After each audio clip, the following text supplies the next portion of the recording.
Here's an unpopular thing, and it's going to sound counter to a lot of what we just said. We are all about the high performing shooting, right? I want my students to have a roadmap when they leave my courses to go become the best they could possibly ever be. But here's a reality that a lot of guys like us in this space, we're always talking about training high performance standards, training to the worst case scenario and all that. There is not one single piece, not one shred of evidence, not one video out there that supports that the average shooter needs to be even a master level shooter, much less a grandmaster shooter. I'm joined here today by two very special guests, Tony and Dustin. Why don't you guys introduce yourselves? I'm Tony Cowden, owner, founder of Capable Incorporated. It is mostly a firearms type training company. Special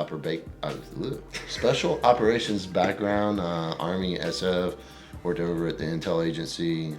Been doing that sort of stuff for 27 years now. But yeah, nowadays spending most of my time training regular old people to shoot better and just be better physically, more prepared. And Dustin? I'm Dustin. I started doing more and more with Tony over the last year or two. 1st Ranger Battalion veteran, 2001 to 2012. Towards the end of that, I went over to the Ranger Regiment. So a lot of time overseas, and then a lot of shooting experience in different ways in the civilian world too. So we've kind of pieced together the best of both worlds and developed some what we think is pretty valuable stuff for the people who come to our classes out here, and putting a lot more stuff on the calendar coming up. So a big thing that, a lot of people obviously want to train, want to get better.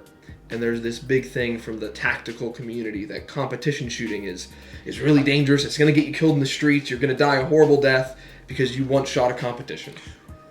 Who says that, right? It's typically two types of people. Tactical shooters who have either never shot competition or they shot one, they got their doors blown off, right? But probably by some overweight woman. They got their ego hurt, and they don't learn enough about competition to understand what it can do for the quote-unquote tactical shooter. Of course, my next question is, what is a tactical shooter? What does that mean? Has anyone ever even bothered to find that, right? Like, what is a tactical shooter? I think it's the confusion of shooting and other things and always melding it together. Like, shooting can never just stand on its own, right? It always has to be, shooting and moving or tactical shoot. It's like, no, there's tactics and there's shooting. You can have tactics with a gun, with a knife, with your hands. Right. That doesn't require a gun for that to be tactics. The only thing that requires a gun is shooting. Somebody threatens you, you can draw your pistol or you could run away. Yeah. You know what I mean?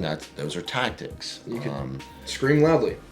To me, it's a moot point. And when I hear someone say that competition will get you killed in the street, I'm like, I don't even want to entertain the conversation. It's such a stupid conversation to me. If I were to go and set up a stage, like a USPSA stage, and then, right, we said, okay, you got your walls and your barrels or whatever, the barricades, right, the visual barricades. And I said, okay, now treat those walls as if you have cover, right? It actually becomes much easier, right? We run up to the edge of the wall, then we lean out and we shoot. Well, in USPSA, you got to come in that position, hit those targets and leave that position and get to another position and do it again. And each time shoot, 90+% alphas. Yeah. So when guys say that competition is somehow not helpful or it'll get you killed in the street, it's assuming two things. The competition is somehow easier or requires less of a human being performance-wise, which is incorrect. Let's face it, there are a lot of super top GM guys out there that wouldn't last, 5 minutes in a real gunfight. Because in a real gunfight, like, when people think of it as like CQB or something like that, especially, if you ain't got the 5 top GMs in USPSA and you ain't got 5 Rangers and put them in CQB, the Rangers are destroying them. Why? Because they work together as a team. They're doing tactics, whereas those GMs won't know that stuff. right? Yeah, unless they somehow had private training or something like that. Just no tactical background, USPSA, GM versus 5 Rangers, right? They're losing to those Rangers because they work together as a team. They understand tactics, CQB, that sort of stuff. Or just put them in the woods, right? Put them in the woods or the desert or anywhere that fire and maneuver, which falls under another umbrella of tactics. And obviously they're crushing them, right? Yeah. So it's I don't know. It's just kind of a dumb argument that I can't believe even still exists in this day and time. All the time. Yeah, I ignore it because I don't care. I'm like. I mean, if you have a real threat, what goes into getting accurate shots to stop the threat? If you have a handgun, obviously the draw. If you've already got the handgun out, or you've got a carbine, whatever term you want to use, the presentation, getting from here to sights on target. Maybe shooting while moving into a position, or shooting while moving out of a position, cover, concealment, and whatever. Maybe shooting on the move, maybe shooting from an awkward position.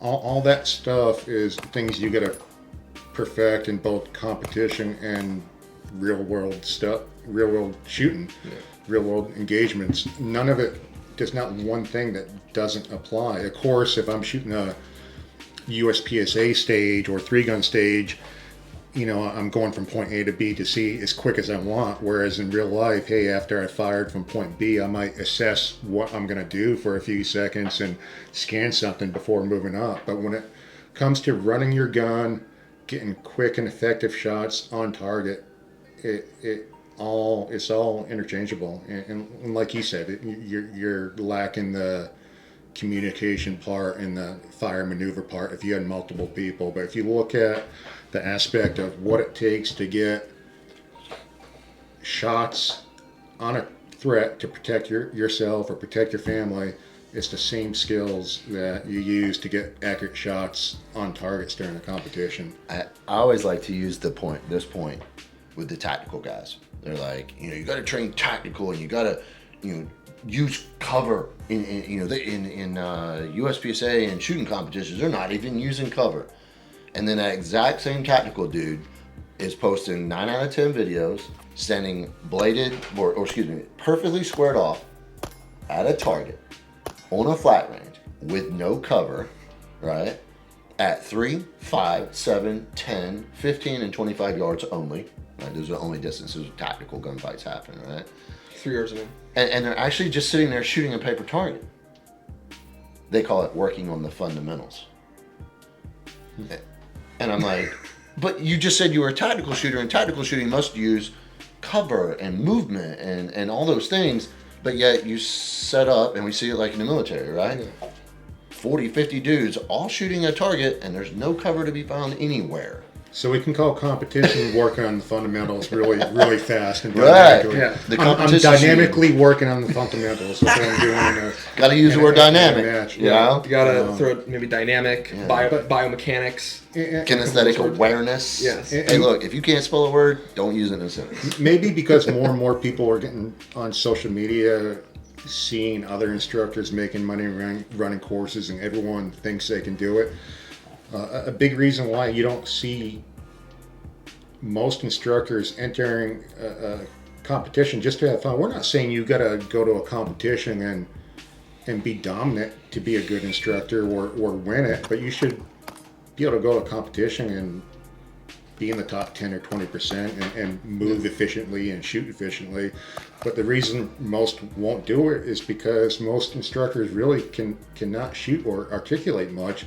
And when you perfect 4 or 5 drills that you always run in your classes and you run on video, even a mediocre shooter can get pretty damn proficient at those drills and look pretty high speed on video, especially if you're only showing your best runs.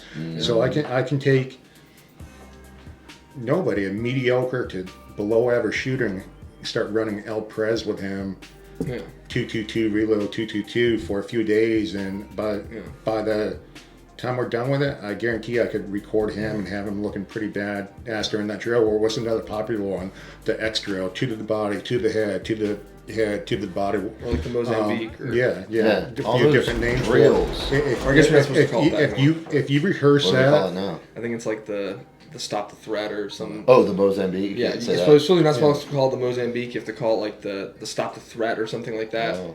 or like Failure drill. failure Yeah. to stop or something. Which is and kind of there's a nothing stupid wrong drill. with the drill, but if you rehearse that drill, Yeah. and that's what you spend a couple hours on every class, that's what you're showing in most of your videos. Even a mediocre shooter Yeah, can look. because Right. at that Do well point with answering. it's repetitions doing one really simple thing. Yeah. Well, and you shot our pistol course, man. Freaking, we don't do any specific drills, at least not famous drills like El Prez or something, Yeah. right? We focus on demand shooting, right? And because we always say this: if you're presented with 3 bad guys before the gunfight happens, what are you going to do? Hey, guys, do you mind coming up? Everybody get online. I mean, I need you to stand exactly 1 meter apart, center to center, like I'm used to training on the flat range tactically. Yeah. Well, in my experience, you don't get bad guys to do what you'd like for them to do. They stand where they want. They stand behind what they want. They do all kinds of crazy stuff because they're the most important factor in the gunfight, right? Well, that's not how most people train. So it's got to be on demand. There's a target. All the variables in that situation draw get rounds on target right now, all right? Well, guess what? In shooting competitions, you show up. You don't put the targets where you want, right? The director or whoever designed the stages did all that. And you have to be able to shoot them on demand very quickly and very accurately to be competitive. With some pressure on you, and Absolutely. you can't shoot at each other. It's in only real life for self-pressure. training. Yeah. So being on a timer with people watching and having to shoot on demand is the best way to put pressure on Competition. yourself. So it's so stressful because you have all these people that might have your friends or your buddies watching you, and then you have strangers watching you. So, I mean, there are tactical shooting competitions out there, right? Yes. The Dustin 3 gun's a good one. All kinds of physical stuff. And there have been very famous tactical shooters that showed up and quit because they couldn't do the physical stuff, right? So, how important is physicality, this and that? Here's an unpopular thing, and it's going to sound counter to a lot of what we just said. We are all about the high-performing shooting, right? I want my students to have a roadmap when they leave my courses to go become the best they could possibly ever be. But here's a reality that a lot of guys like us in this space, we're always talking about training high performance standards, training to the worst case scenario and all that. There is not one single piece, not one shred of evidence, not one video out there that supports that the average shooter needs to be even a master level shooter, much less a grandmaster shooter. And that's a reality. Now, I'm not, again, let me say out loud again that I'm not somehow perpetuating the idea that you can just suck with a firearm, right? Yes, we want to be the best possible in case we do meet, right? The dude who is robbing you at the ATM is a former USPSA shooter. Karen Butler lost all his money. Now he mugs You know what I mean? Like, man, like JJ Racaza freaking has gone on a heroin binge and is now mugging you at the ATM, right? Freaking, You're fucked. It just doesn't happen like that. You know what I'm saying? Yeah. So the reality is there are a lot of people out there purveying performance standards that are simply higher than required for the most common gunfight that we see in America today. The self-defense gunfight, the mugging, the carjacking. And there's actually a lot of evidence out there to support the opposite. The liquor store or the convenience store clerk who's never shot a gun before, the first time they shoot it, they pull out some revolver, doesn't even belong to them, it belongs to the store owner, and they win a gunfight. Now, again, or hell, we can use police officers. Why do police officers suck with firearms? Well, because their culture doesn't support, their leadership doesn't support high levels of training. Yeah. But it's based off of a requirement that the average police officer wins their gunfight simply because the little bit of training that they did have made them better than the asshole that's trying to hurt them. You know, because a lot of times people also talk about, oh, well, this person's been in a gunfight, so they know what they're talking about. And it's like, I can find you 30 gangbangers who've shot someone or killed people who have won a gunfight, and they don't know what the hell they're doing. Right. They just happen to win. And a lot of times law enforcement wins because of numbers. There might be one or two gangbangers, but when every officer from that whole county shows up, obviously who's volume of fire. Yeah. Right? So and when the first cop shoots, everybody's shooting. Yeah. You got to think the difference between a national level, like top 3 grandmaster shooter, and someone just somewhat proficient, 20 or 30%. So if we're talking about a skill that takes 2 seconds, that's a 0.4 difference. If we're talking about a draw and fire every many shots, or we're talking about engaging 3 targets, so we're talking about 0.4 for something like that. Situational awareness and just making a quick decision is a second or two, versus 0.4. Yeah. So that's the important thing. Situational awareness and making a decision is going to gain you a lot more time than how fast your draw is. Than trying to achieve GM status, but then going out and having your head up your ass. So. And let's face it, right? Like the buzzer. We all train with them, right? Yeah. We should train them. It's just like, have you ever bet a track coach that doesn't use a stopwatch? They're going to train their athletes. Of course, it's our stopwatch. So we should use it. Most people don't know how to use it very well. They just look at the last number and then try to go faster. But that's a different topic. That buzzer going off, right? That GM, that master, even that A-class shooter has gotten so used to that buzzer going off.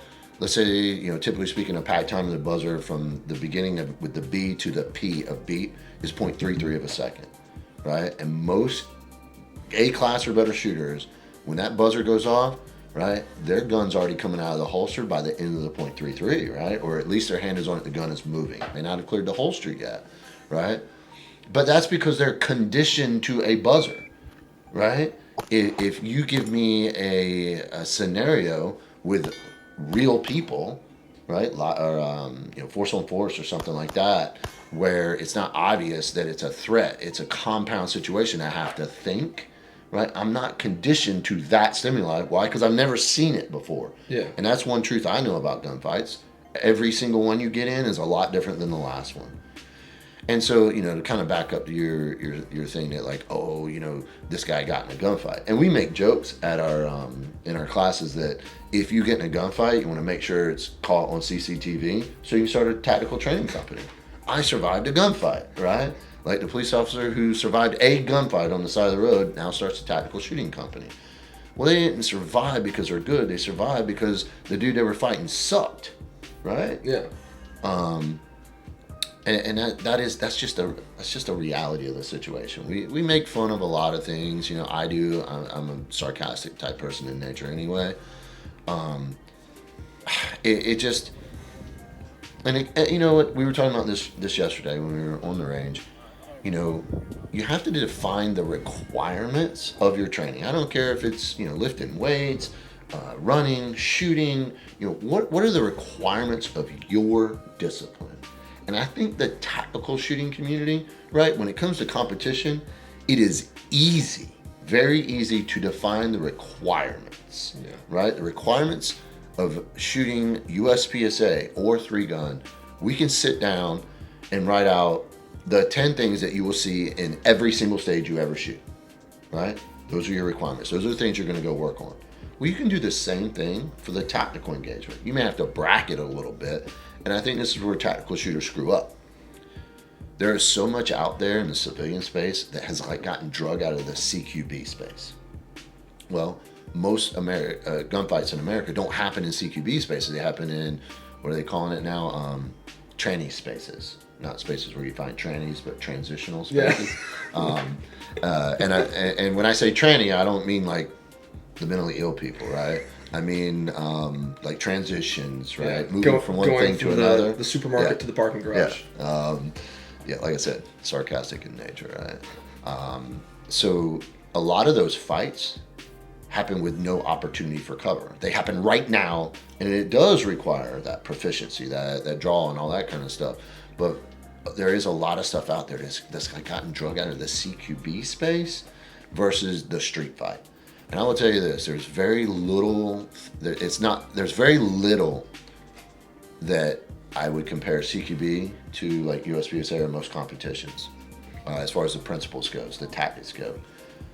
But USPSA, most competitions out there, you will find many similarities to fighting in a parking lot, open spaces, transitional spaces. Yes. A lot of stuff that is very similar. So no matter what you're working on, define the requirements. And I think the tactical community is so lost in that world that they just don't even know what they're training for anymore. All right, Dustin, where can people find you? Where can people follow you, see your content? DB Rademacher, but most of the content that applies to both of us out here is at Capable Inc. So DB.Rademacher on Instagram. I'm not going to spell it, but you can find me tagged on most of the. He can't even spell his own last name. Yeah. All right, people when I have to spell his last name, I have to sound it out. If I spelled it, people would be debating me how I should spell it. So. Probably. Yeah. So anyway, I'm tagged in most of the Capable Inc. stuff on the Capable Inc. page. Yeah. And Tony, where can people find you, follow you, all that good stuff? Same deal. Tony_Cowden_ I think. And then Capable_INC. All right. Yeah, man. Thank you so much for having us on, man. Absolutely. Thanks. It's always a pleasure shooting with you, brother. Of course. Oh, yeah. Thank you. All right, guys. Thanks for watching, and stay tuned.